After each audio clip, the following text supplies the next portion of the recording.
ఈరోజు అత్యంత శుభ దినంగా చెప్పవచ్చు.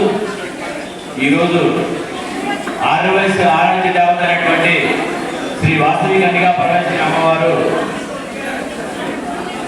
ఆత్మార్పణ దినోత్సవం సందర్భంగా కన్యకా పరమేశ్వరి ఆరవయస పాలక వర్గం వారు ఈరోజు అత్యద్భుతమైన కార్యక్రమాలు ఏర్పాటు చేశారు. ఉదయం 5 గంటలకి అమ్మవారికి అభిషేక కార్యక్రమం జరిగింది.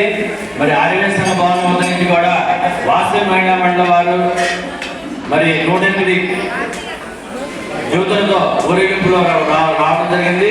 అట్లాగే ఆర్యవేశ ఉదయం సంఘం వారు అమ్మవారిని పల్లకి సేవతో ఈరోజు పొరవేలుగా ప్రయాణం చేస్తూ కూడా అమ్మవారి కళ్యాణ పండుగ రావడం జరిగింది. మరి ఈరోజు ఇంతమంది పెద్ద ఎత్తున ఈ అమ్మవారి కార్యక్రమం రావడం చాలా సంతోషదాయకం.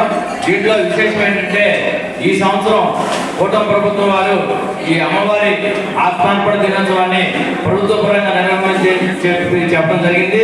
ఇది చాలా సంతోషదాయకమైన విషయం. మరి ఈరోజు అలాగే మన ముఖ్యమంత్రి గారు పెనుగొండలో అమ్మవారికి పట్టు వస్త్రాలు సమర్పిస్తున్నారు. మరి ఈరోజు కార్యక్రమానికి మన అమెరికా శాసనసభ్యులు శ్రీ మండల పశుప్రసాద్ గారు ఇచ్చేయడం జరిగింది. మరి వారికి కమిటీ తరఫున ధన్యవాదాలు తెలియజేసుకున్నాము. అమ్మవారికి మన కళ్యాణ మండపం అధ్యక్షులైనటువంటి కొలిపర మధు గారు పట్టు వస్త్రాలు సమర్పించడం జరిగింది. ఈరోజు వాసవి అమ్మవారి ఆత్మార్పణ దినాన్ని ప్రభుత్వం అధికారిక జనంగా గుర్తించడం ఒక శుభపరిమాణం. వారు పెనుగొండలోని అమ్మవారి దేవాలయంలో అధికార లాంఛనాలతో పట్టు వస్త్రాలు సమర్పిస్తున్నారు మన ముఖ్యమంత్రి గారు.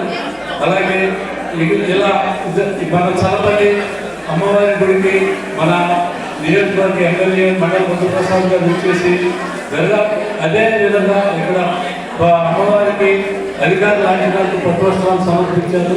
ఇందుకు కమిటీ తరఫున ధన్యవాదాలు తెలియజేస్తున్నాము.